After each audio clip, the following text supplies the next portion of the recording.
The Book of Job, chapter 38 and chapter 39. The Lord reveals his omnipotence to Job. Then the Lord answered Job out of the whirlwind and said, Who is this who darkens counsel by words without knowledge? Now prepare yourself like a man. I will question you, and you shall answer me. Where were you when I laid the foundations of the earth? Tell me, if you have understanding, who determined its measurements? Surely you know. Or who stretched the line upon it? To what were its foundations fastened? Or who laid its cornerstone? When the morning stars sang together, and all the sons of God shouted for joy?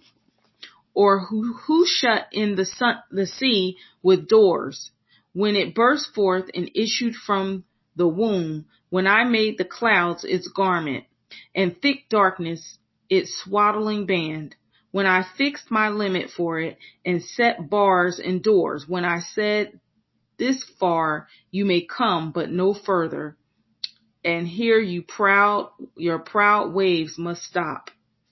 Have you commanded the morning since your days began, and caused the dawn to know its place, that it might take hold of the ends of the earth, and the wicked be shaken out of it? It takes on form like clay under a seal, and stands out like a garment. From the wicked their light is withheld, and the upraised arm is broken. Have you entered the springs of the sea, or have you walked in search of the depths? Have the gates of death been revealed to you, or have you seen the doors of the shadow of death?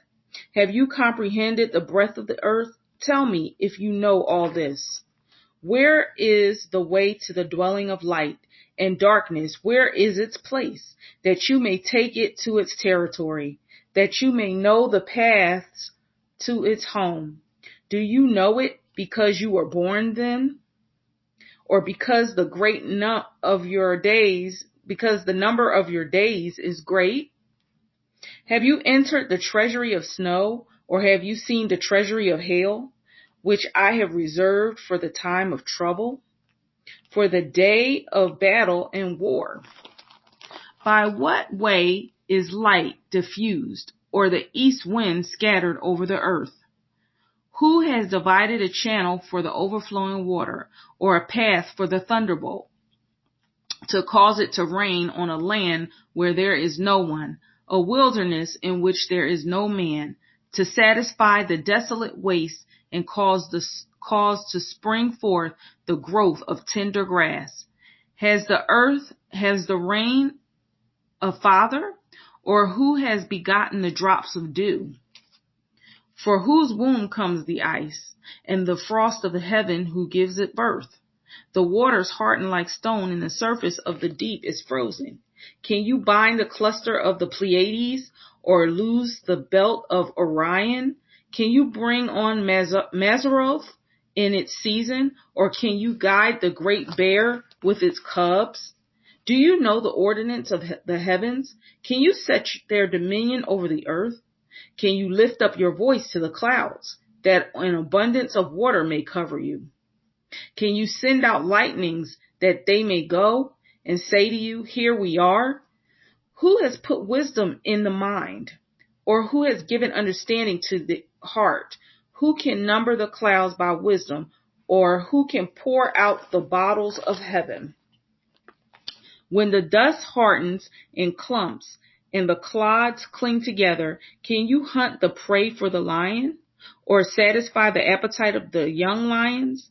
When they crouch in their dens, or lurk in their lairs to lie in wait, who provides food for the raven, when its young ones cry to God and wander about for lack of food? Chapter 39.